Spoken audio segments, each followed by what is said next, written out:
What's going on, guys? Asian Eyes White Dragon here. Welcome to part 1 of 9 of the extra deck, just for Synchros. Now, there's going to be another one for XYZs in the future, but first off, let's talk about Stardust Dragon. Now, Stardust Dragon came out, in the Duelist Genesis. Very good card, kind of really changed the format for a while, and obviously, after Lightsworn got kind of big after, the Duelist Genesis, Stardust Dragon was a very viable card.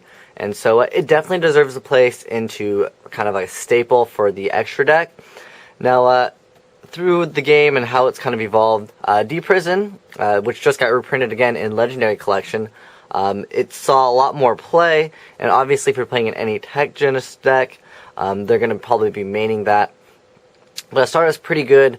Also works on the field if skill drain's on the field because it's activated off the field and then distributed. And so Stardust Dragon, very good card, and it definitely deserves a place in the extra deck. Although, how the format's going right now, Stardust is really easy to get over. But overall, you should still run it in the extra deck for multiple reasons. Obviously, if you're making a big push, like, say you can go for Stardust, another Synchro, and like, you can go for Blackluster Soldier. Pretty much, if you go for Stardust first, and then you can kind of bait out a Torrential, or maybe a Bottomless, or, a Warning, and then you can go for your bigger monsters, because obviously Stardust can, come back at the end phase, but if they warning it, you won't be able to do it. But also remember that you can't reborn monsters that were warninged if they're Synchros, because they weren't Synchro summoned properly.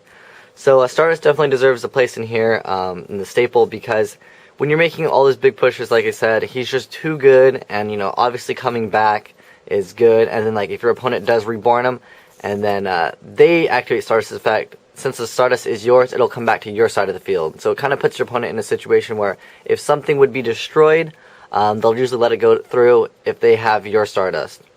Because obviously they want to, not give you your Stardust Dragon back, because that will cause problems for them.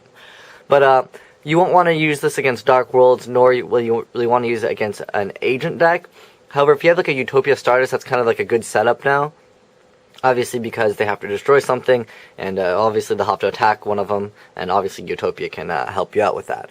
So Stardust, relatively low attack, but he's still very good. The effect of coming back is always going to be very good in YuGiOh.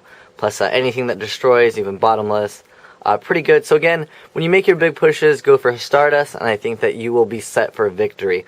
And also, if your opponent hasn't used Dark Hole, or they haven't used Torrential Mirror Force, if you get out the Stardust, like late game Stardust, it's really good because it kind of forces your opponent to either top deck into like a Blackluster Soldier, and in that case, no matter what Synchro you're using, pretty much you're going to have, the game loss due to, Blackluster Soldier being so good.